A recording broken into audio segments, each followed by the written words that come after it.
Hi everyone, welcome back to the set review for March of the Machine, powered by 17 lands. Today I'm going to look at the black cards, ordered by game and hand win rate, agnostic of commonality. The top of the list we have Breach the Multiverse, coming in better than Shieldred as well as every other card. This is a 7 mana sorcery. Each player mills 10 cards. For each player, choose a creature or planeswalker card in that player's graveyard. Put those cards onto the battlefield under your control. Then each creature you control becomes a Phyrexian in addition to its other types. Not gonna lie, if I were not reading the card out loud, I would have totally forgotten about that Phyrexian thing. Also, it's every single one of your creatures, not just those ones. Fun fact. That text, I would have forgotten it because it doesn't matter most of the time. And some portion of the time, it doesn't even matter what words are on this beyond the first sentence. Each player mills 10 cards, although most of the time it does matter. So you basically always get more than 7 mana worth of cards out of this. You see a very large portion of people's decks. You get the best creature or planeswalker from each of them. Doesn't even have to be from among the 10 cards milled, so you're looking at everything that's already died this game on a turn where you're casting a 7 mana sorcery, plus 10 fresh cards for each player. So you basically get 2 great cards into play. And then also, each player mills 10 cards. A lot of the time, you're going to have fewer cards in your deck than your opponent, and so this is going to put you closer to getting decked than it does them. The thing is, if both players go to an empty deck and you pass the turn, your opponent dies. So you can often use this to deck your opponent, even if you're several cards deeper than they are, even if they have more than 10 cards. Because you can play this, and let's say you're playing blue, you can put a Halo Charged Scab on top, or into play, and then put Breach on top, and then Breach again, and then you've milled your opponent for 20 cards. And at that point, you probably both have no deck, and your opponent dies. So, like, there's a significant decking your opponent aspect to this card, but even if you ignore that, you're just getting 2 great bodies for 7 mana. Your opponent needs to find answers to both of them. So, like, this is very, very easy to win the game after you cast this particular 7 mana card. Very strong. Up next, Shieldred. Just straight Shieldred, not Shieldred Whispering One, which we'll get to later, and wins significantly less often due to costing more mana. So this is a 5 mana 4/5 menace, which is not a great rate. 5 mana for a 4/5 menace is not horrible, but it would be kind of like a filler common. As it happens, this card has a few more words on it. Those words include when Shieldred enters the battlefield, each opponent sacrifices a non-token creature or planeswalker. It's a really good set of words. That easily makes up the difference. At that point, this would be a pretty good rare, especially because it says non-token, so you're getting something real. After that, it has even more words on it. For 5 mana, you can exile Shieldred and make it a saga, and you can only do this if an opponent has 8 or more cards in their graveyard. So this doesn't have like a significant extra cost the way that like Elish Norn does, and it's a lot easier to set up than something like Jin-Gitaxias is. So it's like pretty realistic to send this over to the saga side, and then you get to kill more stuff, and then your opponent discards a bunch of cards, which isn't like that exciting, but if you're into the saga side, the game is probably pretty grindy, and so it's not the worst. And then you put all creatures from all graveyards onto the battlefield under your control, and you get Shieldred back, and your opponent sacrifices something else. So basically, you get to flip this and kill their best thing, and then then there's a next chapter where you just kind of generate a bunch of value and hope they can't kill you, but they probably can't because you probably did this in a board stall. And then you win the game, so that's good. Um, so yeah, I don't know. That was a lot of words to tell you what you already know. That Shieldred is a solid bomb. These cards that are pretty close to 65 percent game in hand win rate. These are the like, find a way to put this in your deck type cards. Like you open it in pack 2 or 3, strongly consider doing whatever it takes to get from where you are to having this thing in your deck. Up next, we're into, so these are like the, like, I don't know, A plus. I don't really speak grades, but top tier. And then we have the big drop into like good rares, but not like deck warping bombs. So Hoarding Broodlord. This is the 8 mana Convoke 7/6 flyer. 8 mana Convoke 7/6 flying. Again, to look at this just like one part at a time.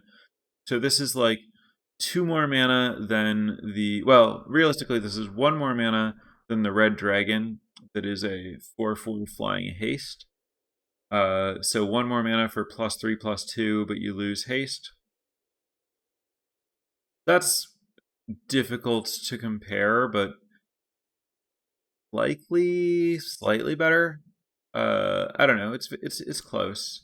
Fortunately, again, this card has a lot of extra words, and they're very, very strong words.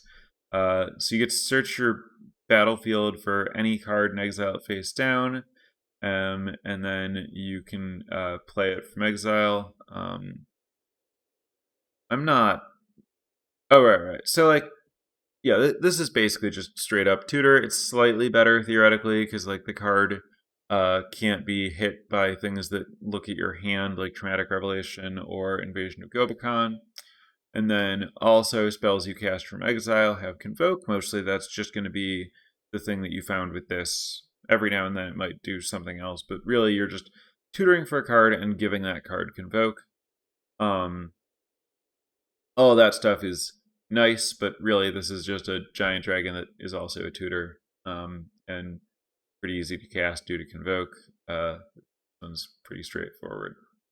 Up next, we have just a fantastic removal spell. This is another one where you can, 4 mana Convoke, kill a thing would be amazing. 4 mana, kill a creature, Planeswalker, Surveil 2 would be amazing.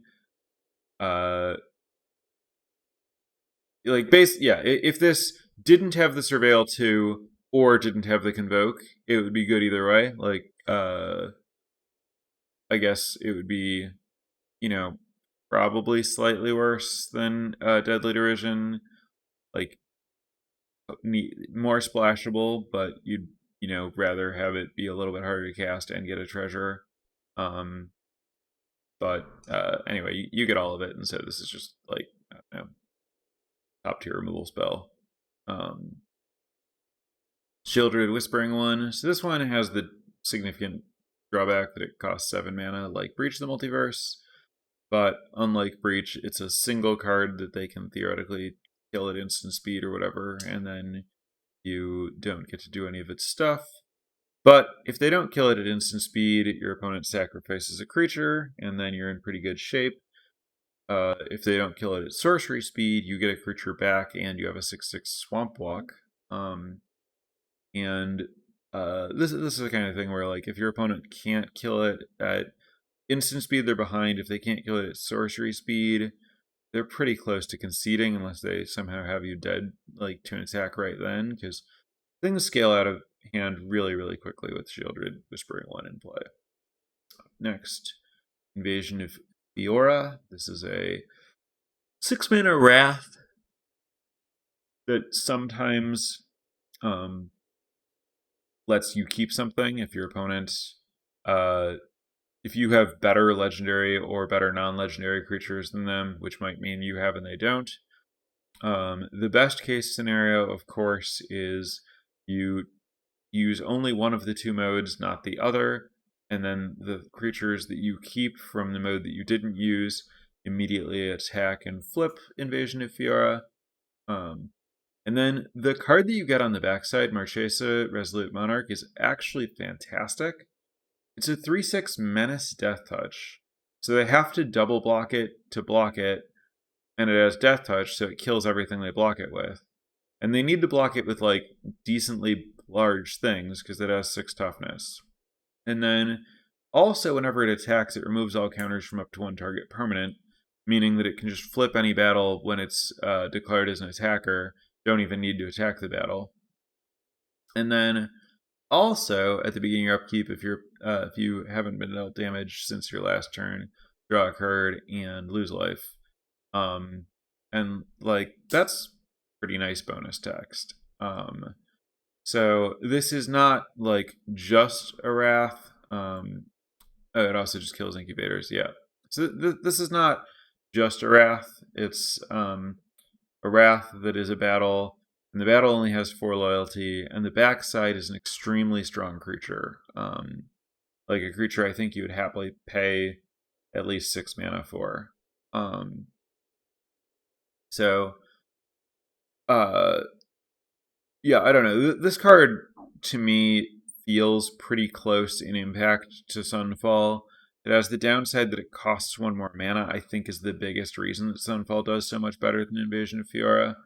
This card is really messed up though. It has the additional benefit that you can find it with like Molochs and Overgrown Pests, since it is a permanent and a double-faced card.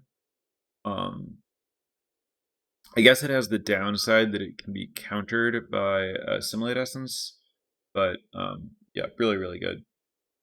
Up next, Invasion of Innistrad. This is kind of like Pile-On in that they're both just really, really, really good removal spells with comical upside.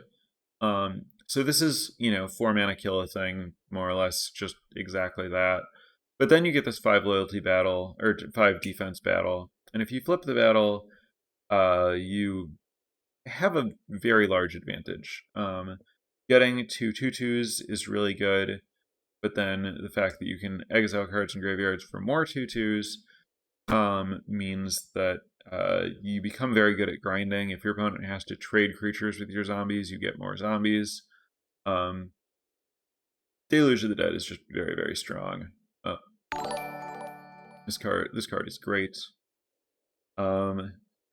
Amusingly, exactly behind Invasion of Innistrad, we have Deadly Derision, which is another 4 mana removal spell with upside. Here, instead of getting a 5 defense battle that has a fantastic flip side, you get a treasure. A treasure is pretty good. I don't know. It's kind of, yeah. I mean, this is a more than 1% jump, so we're looking at a big drop off from Invasion of Innistrad, a good rare, to Deadly Derision, the best common. But yeah, so if you're looking for the top tier bombs, it's these two, and then the really, really, really good black cards, it's like Invasion of Innistrad, Invasion of Fiora, Shieldred, Whispering Loan, Pile-On, and Hoarding Broodlord. Now we're into the top tier stuff. So we've gone from 61 plus into below 60. So a pretty big dividing line there. And so the rares that we talk about after this are in the you can take commons and uncommons over them type space, where they're winning less than our Deadly Derision. That said, I personally, even though Deadly Derision is about a full % better win rate than Archpriest of Shadows, I'm not sure that you should be taking Deadly Derision over Archpriest of Shadows. I think it's pretty close. I think, again, you get kind of the awkward, the stats get confused here, right? Where Archpriest is a higher pick, more likely to be splashed in decks that can barely cast it. And yeah, there are some confounding variables, somewhat identifiable from Archpriest of Shadows' higher game and hand win rate than Deadly Derision. Yeah.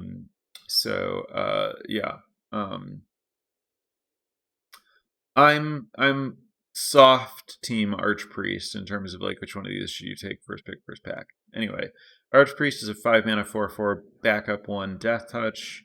Whenever this creature deals combat damage to a player or battle, return target creature card from your graveyard to the battlefield. So you play this, you back up something, and then you attack them. You probably chose some horrible, 1/1 or whatever to back up, and it has Death Touch, and your opponent is kind of forced to trade their worst creature for it, or let you get something back. That's like the floor. Alternatively, you back up something that your opponent doesn't have good blocks for at all. Maybe you have a flyer, and you just get a thing back immediately. And again, it's straight onto the graveyard, or sorry, straight onto the battlefield, which means that you're getting like a ton of like tempo out of this thing. And then you have this like 4/4 Death Touch that like your opponent can't let hit them. This card's very strong. Up next, Bloated Processor. This is a 3 mana 3/2 with sacrifice another Phyrexian, put a +1/+1 counter on it. Then when this dies, you incubate X, where X is its power. Just this is not like an unbeatable card just because it's not like super, super high impact, but you get a reasonable, like a pretty nice creature, just like on rate, out reasonable. Like basically Phyrexian Processor minus Bloated Processor rather, minus the clause about when it dies would be a playable common. It'd be kind of nice in Phyrexian decks, like sack a thing, put a +1/+1 counter on this is a little bit better than it sounds. 3/2 for 3 is like a little bit worse than it sounds. It hasn't aged well from like the distant past or whatever. But it would be a fine common. Not something you'd play in every deck. You'd really need to have Phyrexians to go with it and stuff, but it would be fine. It wouldn't be embarrassing to play it. And then getting to incubate X, where X is its power, so 3 to start with, and it goes up from there unless your opponent kills this with a -X type thing. That's a whole extra full-on card worth of value, which is a big deal. So this is good. Up next, Scornblade Berserker, 1 mana, 0/1, backup 1/1, sack this creature, draw a card. This one, it's kind of fail state where you just like play a 1 mana 1/2, and then you like have that for a little while, and then at some point you can just like sack it to find something better when a 1/2 doesn't matter anymore. It's kind of fine. Where this card really shines is when you have like a steal effect, and you can then steal and back up their thing and sack it to draw a card, or some spot where like, so sometimes you can just play this, give something +1/+1, maybe that matters, maybe it doesn't, and then you like sack this thing to draw a card, or like chump block and sack this thing or whatever. It's another like cheap body for Convoke. Basically it's just a card, very flexible. If your opponent has put a pacifism, well, I guess not a pacifism specifically, like not Realmbreaker's Grasp, but put like one of the blue negative auras or whatever on one of your creatures, you can put a counter on it, sack it to draw a card, to get out of that. I don't know, just a lot of options with this card. Up next, Blight Reaper Thallid. This is pretty clean, just fine on curve, 2-drop, and then if you don't have anything to do on turn 3, you turn it into a 3/3, which makes it like a pretty good attacker or whatever, so that kind of makes up for the life that you paid, because you get to hit your opponent, and then you get like this chump blocker / thing that you can sacrifice for value or whatever. This dies, you get another one. 5 mana for a 3/3 and 2 1/1s. Like 5 mana and 3 life, or 2 life for a 3/3 and a 1/1 that dies into a 1/1 isn't really that exciting, but the fact that like you get to play it on turn 2 and then on turn 3 or whenever you want means that it curves out really well, and it's good for enabling Convoke, good for sack synergies. Just a lot of good options with this card, and just being a 2 mana 2/2 is a great start. So this is just kind of like, solid workforce type creature that is just like better at doing that than the commons are. Up next, Collective Nightmare, 2 and a black, Convoke, target creature gets -3/-3 until end of turn. So, not the greatest removal spell in that it doesn't kill the big stuff, and a lot of the like bombs that you really need to kill are bigger. However, it gets to do the instant speed -X/-X thing, where it basically just plays like a giant growth, like a combat trick. A little bit better than giant growth in combat is, if your opponent has like a 4/3 that they're double blocking with or whatever, you can just straight up kill it. And yeah, I don't know. Convoke is really good. This is, kind of comparable to Cut Short. I think it's a bit better because I think that Cut Short has some awkwardness, whereas this is kind of always gonna. It's not always gonna work for exactly what you want, but it has, I don't know, good chances. Basically, I like -3/-3 a lot more than I like something like Vanquish the Weak, where this kills 3 toughness, that kills 3 power. Those are maybe comparable, but then this can also combine with combat or other removal usefully, whereas Vanquish the Weak is kind of, it's either on or it's off. There's nothing you can do to like make it work when it doesn't just work naturally. And then it has Convoke. So it's like better than Vanquish straight up, but then also has Convoke. Then we get to Final Flourish. 1 and a black, kicker, sack an artifact or creature. Target creature gets -2/-2 until end of turn. If this was kicked, -6/-6 until end of turn instead. Yep, this is a good one. 2 mana for -2/-2. I guess you're overpaying by a mana, but not in a way that you really mind. Like, that's a fine card. I would not be happy about putting 2 mana, target creature gets -2/-2 instant in my deck, but I wouldn't be unhappy. I don't know. It would be filler removal. Yeah. I think it would be it would be filler removal. However, the option to kill a big thing by sacrificing something, especially at instant speeds, you can sack in response to your opponent like killing or stealing or whatever your creature. Like if they Deadly Derision, you can sack to Final Flourish to stop them from getting a treasure. It's a meaningful. It's quite good. I like this card. It's a strictly better reprint of Vicious Offering, which was another card that I liked a lot.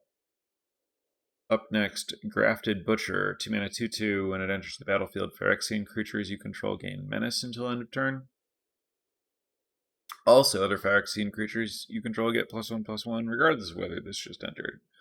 Also, you can sacrifice an artifact or creature to return it from your graveyard to the battlefield as a sorcery. So, 2 mana 2/2 Lord. That's pretty good by itself. If your deck has a lot of Phyrexians, I could see 2 mana 2/2 other Phyrexian creatures you control get +1/+1 being, an uncommon that could direct you there and that you'd be very, very happy with if you were a bunch of Phyrexians. The ETB Menace is quite nice if you have like a bunch of incubators or whatever. Giving many creatures menace kind of scales better than giving a single creature menace, since can only block half as many things total. And often it's a bit worse than that because of the way that it ends up rounding, I guess. And then the ability to get your Lord back by sacrificing like a treasure even sometimes is really good. Yeah, this is a good card that I think is kind of held back by the fact that like the Phyrexian deck is black-white and black-white doesn't do very well. But the card itself is really good. Up next, Merciless Repurposing. 6 mana instant, exile target creature, incubate 3. I'm a little surprised that this is lower than Collective Nightmare. The other removal is above it. 6 is a lot of mana, but exile anything and incubate 3 are both aspects that I really like. Yeah, this is a strong one.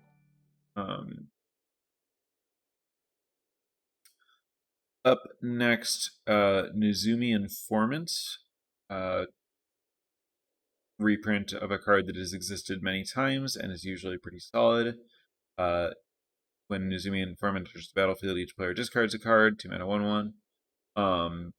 This is solid card, good for sacrificing, good for convoking, good for like grinding value out of raised dead type effects. Like Unseal the Necropolis lets you get this and something else back after you've like trump blocked even with this, and then you just get more card advantage out of it by making your opponent discard, so it doesn't matter that you like didn't get any value out of the body.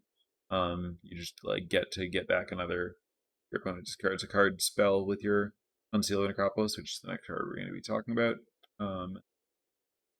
Yeah, a lot of the black creatures aren't very good in terms of like numbers for their size, but like you want some creatures to just kind of like, put your like Archfiend backups on and convoke your like whatever and enable your unseals. Like you don't really, you just want bodies as game objects a lot of the time in these black decks, and this is a very good way to get like cardboard advantage without really caring about what your creature is when you're really just looking for objects.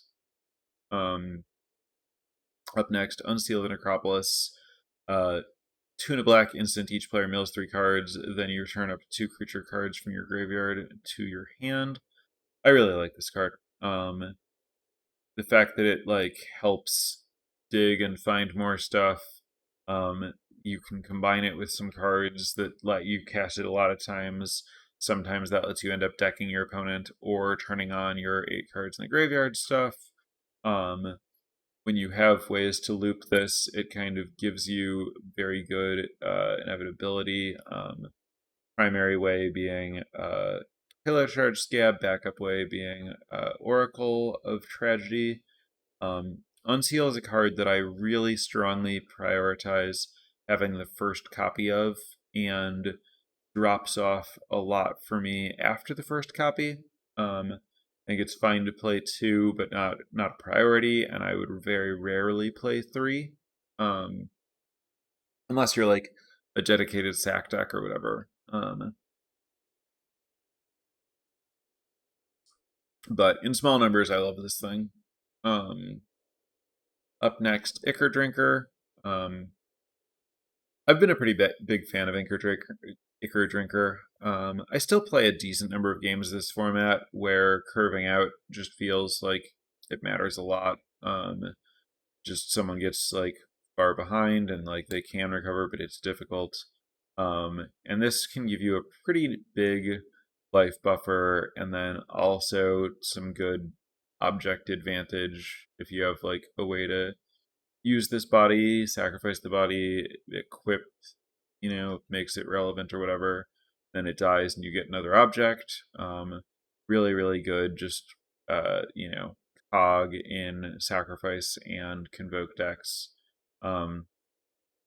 Speaking of convoke decks, this is a card that I like a lot with either the convoke Greatsword or Astral Wings that convoke +2/+2 and flying.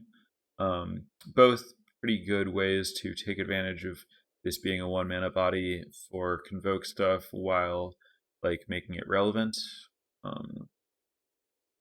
Also, it's a Phyrexian, so I've had good experiences with this with cards like Grafted Butcher and Sculpted Perfection, being able to like get a Phyrexian into play for a single mana that ends up then getting bigger with your like Anthem effects, helps just like be far ahead in those spots. Up next, Invasion of Eldraine. This is a card that I generally think of as having kind of surprisingly good stats, especially given that I think a lot of battles have stats that are a little worse than you'd expect. This is one where, I think neither side is really all that appealing. Like a 4 mana Mind Rot is quite bad, and a 4 mana 2/2 flyer is also quite bad. But the sum of their parts is just enough, I guess, according to the stats at least. I haven't played with it a lot. I have, sometimes felt like sometimes it's been good in games that I've been involved in or watched or whatever. And like I don't know. I'm not shocked by this one, but I am surprised by it. Um, like it makes an amount of sense. This is kind of a 3-for-1, but it's also like pretty slow and grindy. But black can be about that pretty easily. Um, and obviously the discard, like the card works with itself very intentionally. And so like your opponent discards 2 cards, and then you get the prickle fairies, and the prickle fairies are 2/2 flyers, but they're 2/2 flyers that also are very likely to just hit your opponent for 2 every turn, which makes them, that's quite a bit better. Up next, Ayara, Widow of the Realm. 3 mana, 3/3, tap, sack another creature or artifact to drain your opponent for X, where X is the mana value. And then for 5 and a Phyrexian red, you can transform it into a 4/4 that returns something from your graveyard to the battlefield and haste and exiles at the beginning of the next end step. And by something, I mean an artifact or creature card. A combo to consider with this one is the Urn. Once you flip this into the Furnace Queen, you can return the Urn and then spend 6 mana to sacrifice the Urn and kill something, and then it won't be in play for the exile at end step trigger to happen, and so you can spend 6 mana to kill something every turn.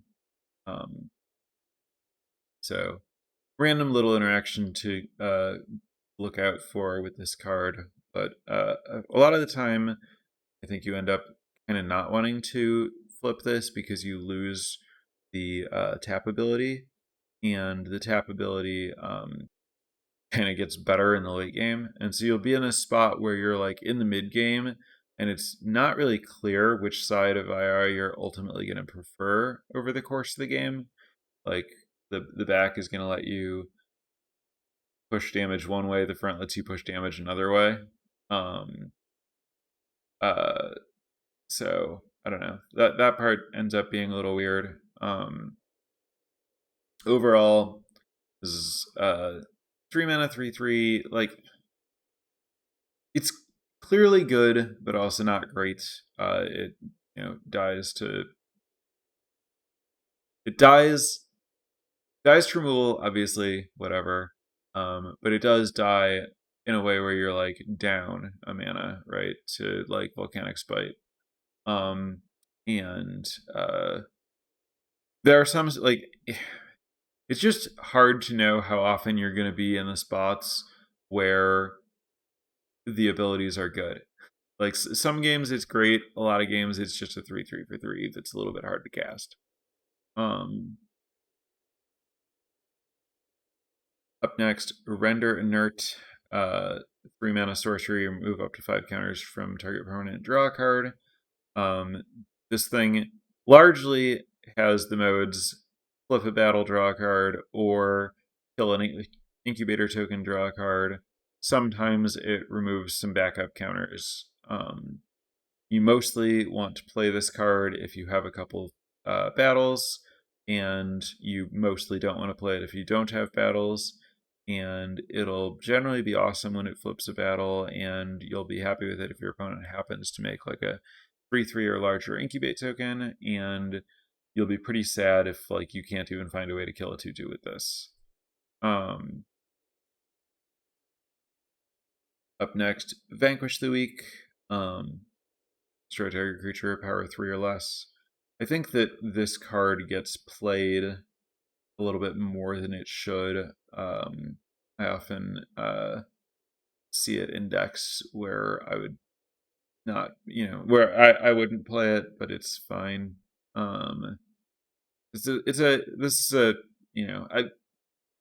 People sometimes talk about 23rd cards, which isn't a way that I like to think about things, because I like to think about them more in terms of like decks and what they're doing for decks, and like some decks want them and some decks don't and stuff.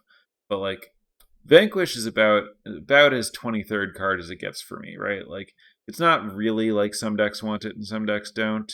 It's like, yeah, I was short a card. This one's fine. It never does a thing that your deck like specifically needs. Like if you're short removal, killing a small creature specifically is probably not fixing your problem. Um, so it's just like, low synergy, low tier playable that is fine. That's how I see it. Um,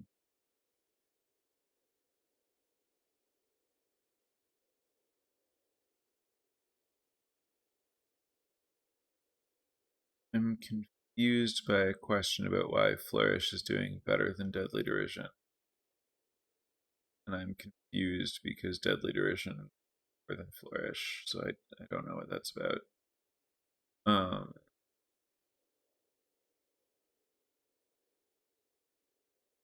all right.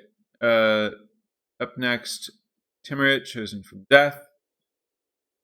Timurit's toughness is equal to your devotion to black. Its power is equal to 2. And it has 1 and a black. Exile up to 2 target cards from graveyards. You gain 1 life for each creature exiled this way.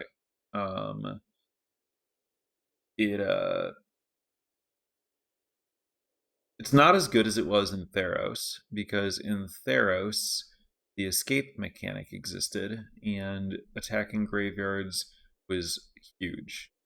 Here, sometimes attacking graveyards matters, and sometimes the life gain matters, but it's also a little bit difficult to cast and a little bit small, and black isn't all that great at like having and wanting a bunch of permanents, and so it ends up like not having all that much toughness. And so where in its original setting it was like a premium creature, here I think it's fine. Sometimes I will play it, but I try not to if black is going to be somewhat inconvenient. Yeah, also interacts awkwardly with your own 8 cards and graveyard stuff. Up next, Aetherblade Agent, 2 mana, 1/1 Death Touch, 4 and a Phyrexian Blue to transform it into a 3/3 Death Touch that draws a card when it damages a player or battle. I like this one. It's good blocker, can kind of force some action, and every now and then, pretty rarely, but every now and then it sort of runs away with a game where you just like transform it and hit your opponent and then kill their blockers and keep hitting your opponent. I've lost some games to that. It's an interesting one in terms of like your it kind of demands respect, but it's pretty easy to respect, and like when you it's hard to go for an open mana because it's so obvious that it's like gonna happen at some point. It's gonna be a thing that your opponent needs to deal with, and so if you like spend the mana on that instead of doing something else, and then your opponent plays the like removal spell that they had held for it, expecting this would happen, that's not great. But you also can just do something else, and your opponent will sometimes hold removal for it, and then sometimes they'll be like, I'm gonna have to kill this thing eventually. I guess I'll kill it now, even though I didn't get my opponent's mana out of it. I don't know. Card plays reasonably for me. It's it's a good common. Like I guess what I'm saying is I'm kind of surprised that it has lower stats than Vanquish the Weak. I've liked it more.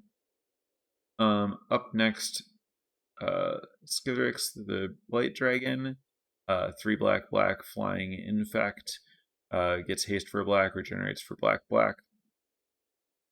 Little surprised by how low this one is. I haven't had a chance to play with it. It is a mythic. Obviously, the big problem with it is that it has infect, meaning that it does not deal regular damage to your opponent, so it doesn't contribute in any way to killing your opponent unless it can do it by itself, and nothing else is really supporting it. So to win the game, this has to hit your opponent 3 times. And that's just straight up what's going on. Unless you're pumping this, it's not going to kill them in fewer than 3 hits. It's also not going to, your opponent's not going to live through, 3 or more hits. So then just how, can you afford hitting them 3 times with your 5 mana creature, and then it's not blocking or whatever, and you basically the most awkward part of this card is that your opponent can pretty freely take 2 hits from it and then answer it.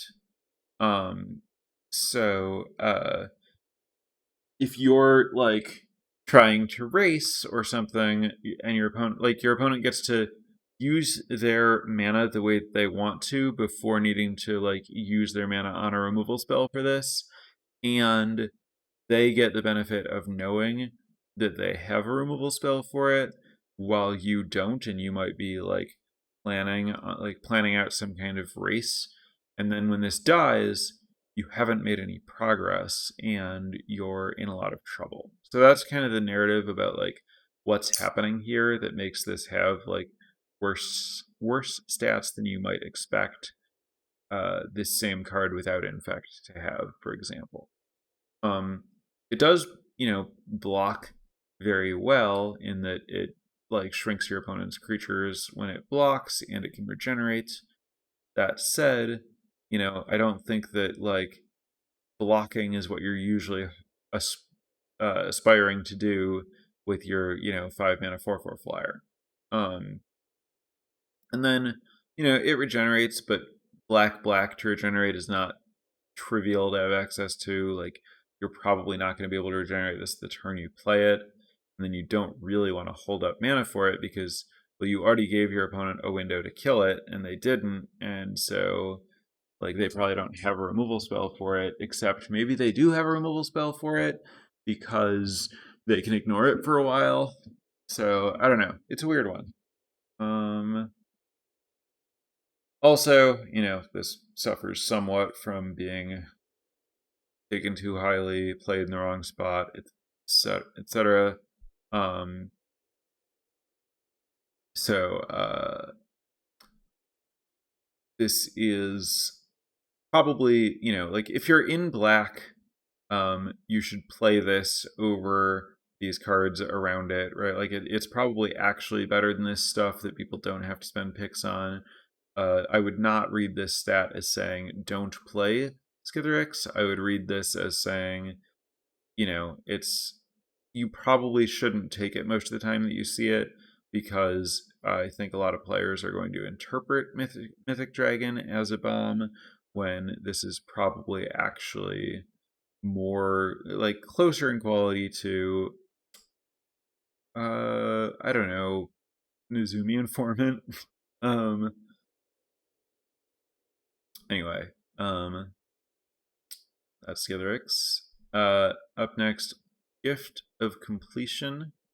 1 and a black enchantment enters the battlefield, incubate 3.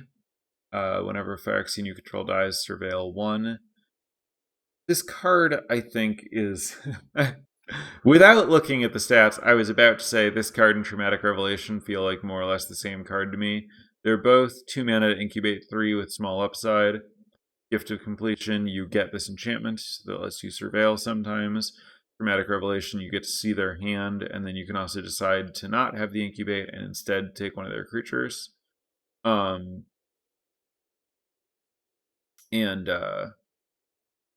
Yeah, their stats are 0.1% different from each other. I think, if you're looking for Phyrexians, then these, I don't know, these are fine. They're, they're ultimately 4 mana 3/3s, but they're 4 mana 3/3s that can be attacking on turn 3, and have assorted upside. Gift of Completion gets to do the scroll shift trick, unlike Traumatic Revelation, but scroll shift to incubate 3 is good, not great. At 4 plus, I feel better about it.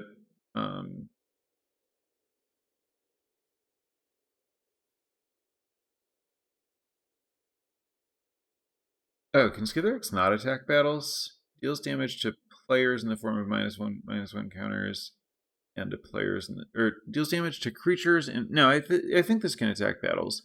It says it deals damage to creatures and -1 counters and to players and poison counters. I assume that means it just deals damage to battles normally because it doesn't specify. Yeah. I don't know. Traumatic Revelation and Gift of Completion are both also just kind of filler playables for the most part. Gift of Completion gets better the more Phyrexians you have. Up next, Invasion of Ulgrotha. 5 mana battle. When it enters the battlefield, it deals 3 damage to any other target and you gain 3 life. And then on the back for 5 defense, you get a 3/3 flyer that whenever a creature and opponent dies, you put a counter on it and gain a life. This card is, a little clunky, a little slow. Like, it doesn't kill big stuff. It costs 5 mana at sorcery speed.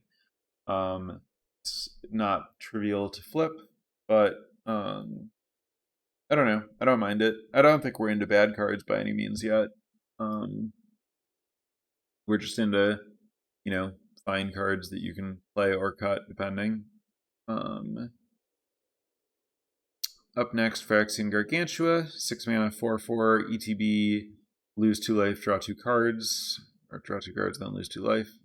This thing grinds pretty well. It's a lot of value, but it also, costs an appreciable amount of life and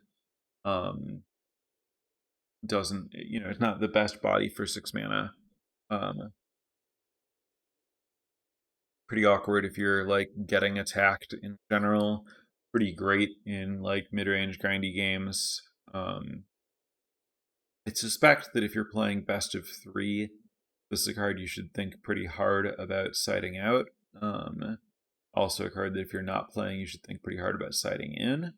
I think that this is a card that is often going to be played for being generically strong, but actually has like remarkably polarized matchups. Up next, Corrupted Conviction, Village Rites type reprint, black instant, sack a creature, draw 2 cards. This one's good if you have a good amount of like vanilla 1/1 and 2/2 type creatures that you're often not going to care about at some point. Obviously, you're hoping to use it in response to a removal spell, but it's good to be able to have like a buyout of sacking a creature that's not really meaningful anymore. And then really you don't want to be playing this unless you also ideally have like at least one of the steal your opponent's creatures for a turn card to get the like sack and steal sacks energy. Fine kind of like filler playable otherwise. Like, it's rarely totally awful to have this in your deck, but most decks don't actively want it. Bladed Battle Fan, 1 in a black, flash, ETB attached to a creature. It gets indestructible until end of turn, and it's equipment that gives +1/+0 and has a 1. I think this is a decent trick.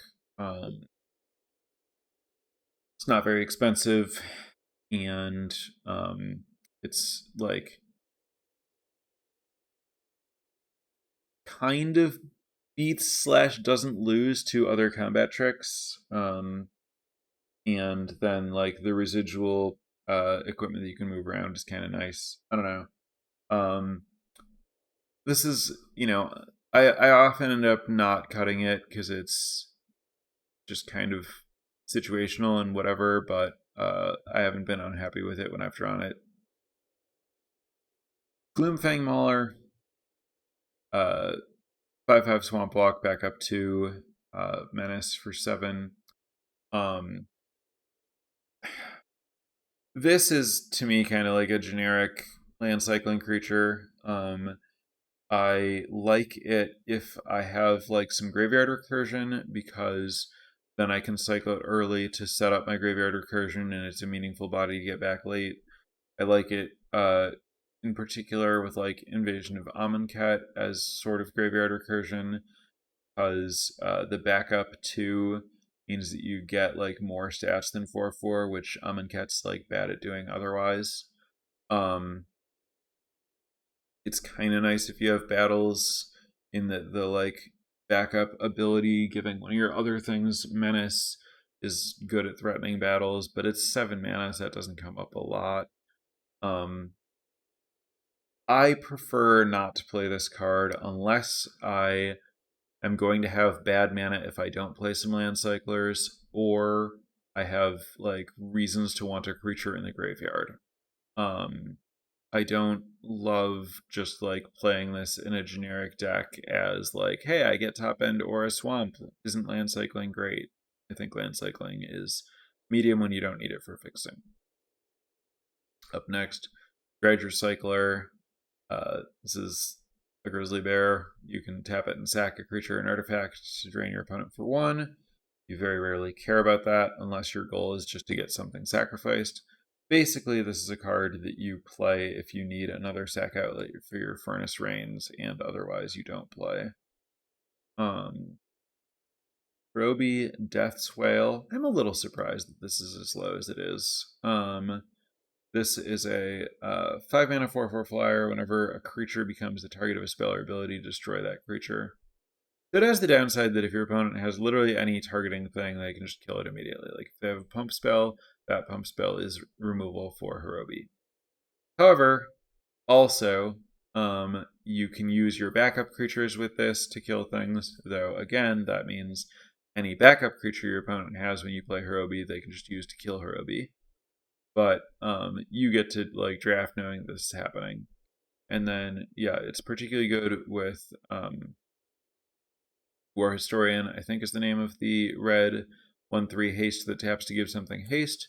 That does not only target your things, so if you have that in play and you play Hirobi, you can immediately kill any of their things, and that they don't answer one of those creatures, which again, they can do with anything that targets anything at all.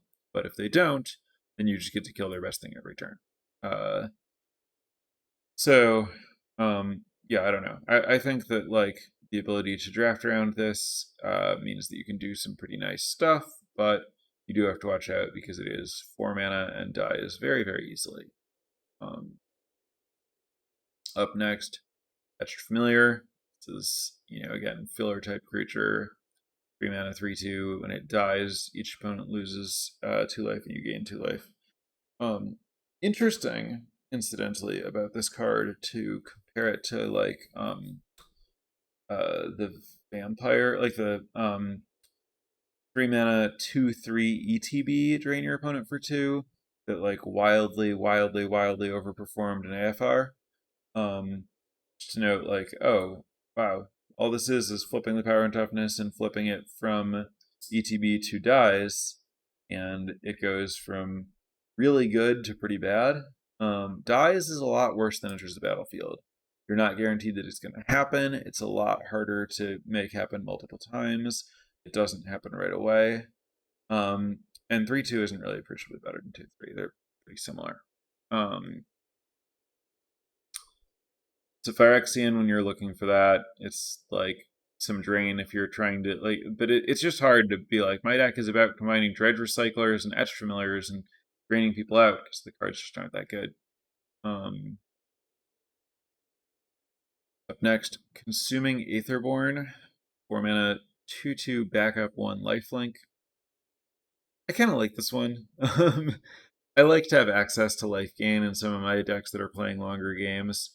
Obviously, the stats aren't great here, but I do like the life burst.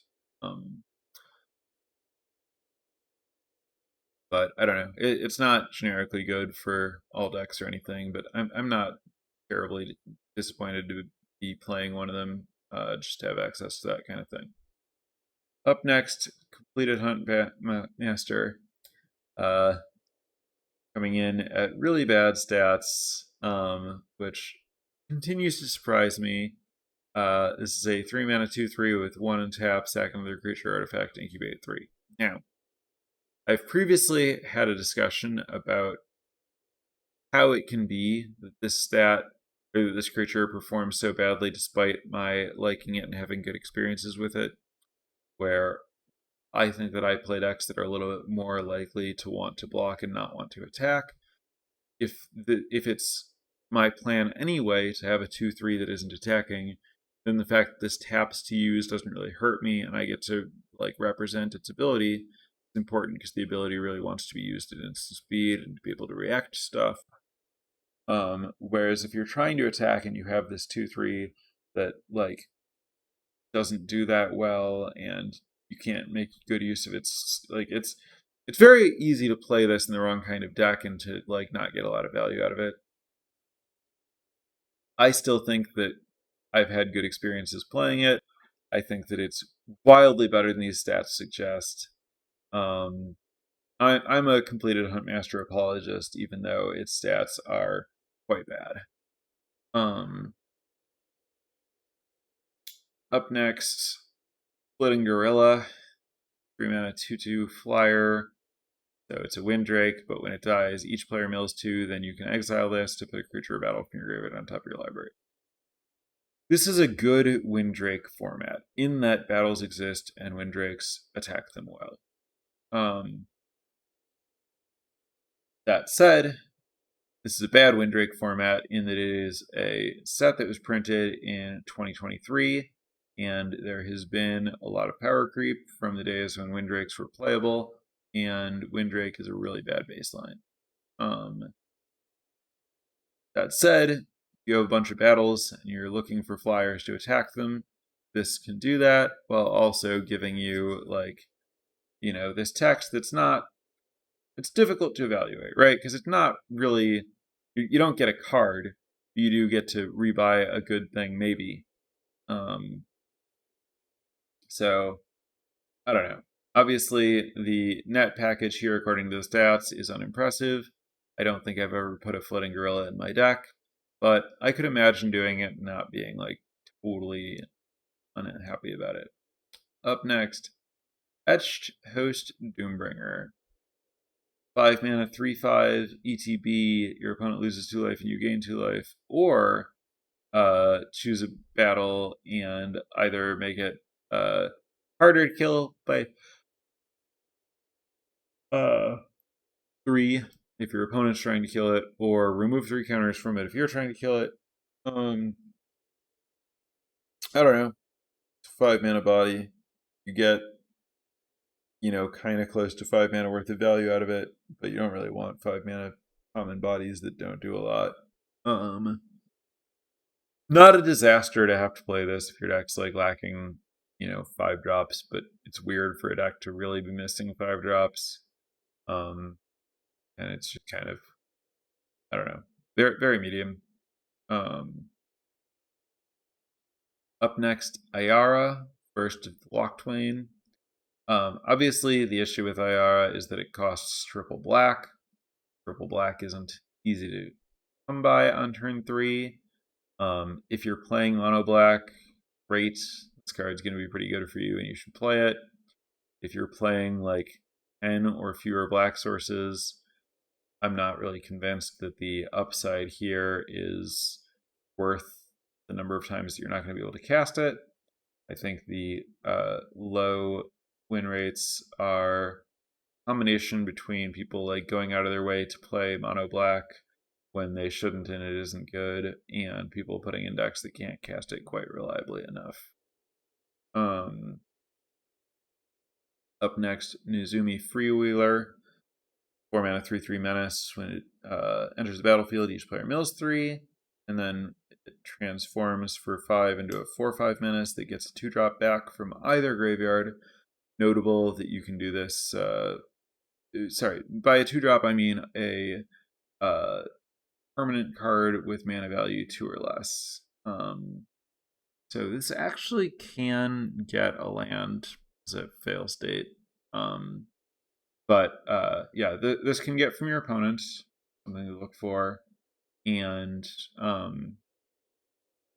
Yeah, I don't know. Sometimes this card is like meaningfully threatening. When it successfully transforms, like some value is gained, but it is a lot of mana and a bit below rate up front. Um, so I don't know. Stats suggest that it's overplayed and you should avoid it. It's not hard for me to believe. Um, Up next, failed conversion. 5 mana aura.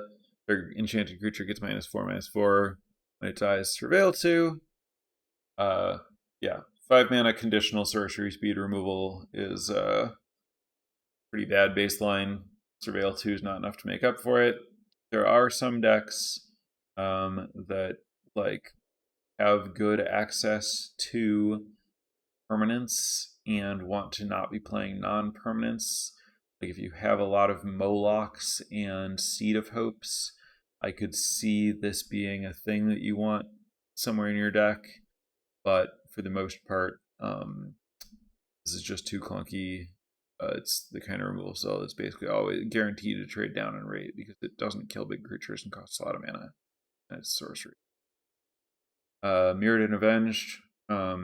Target creature that was destroy target creature that was dealt damage this turn. Draw a card. Easy to have dreams about trading your like 1/1 or 2/2 for their whatever.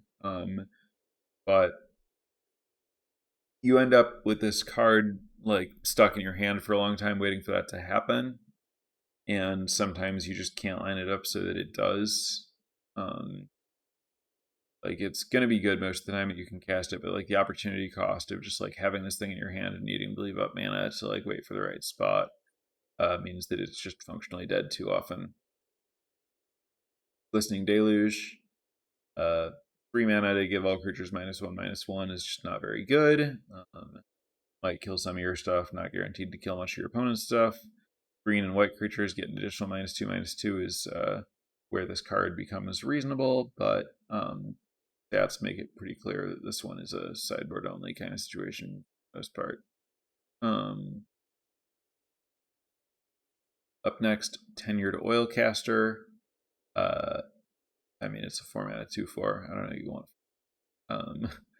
It has some more words on it. The words look like they make it a little bit better than some 4-mana 2/4s, but they're insufficient.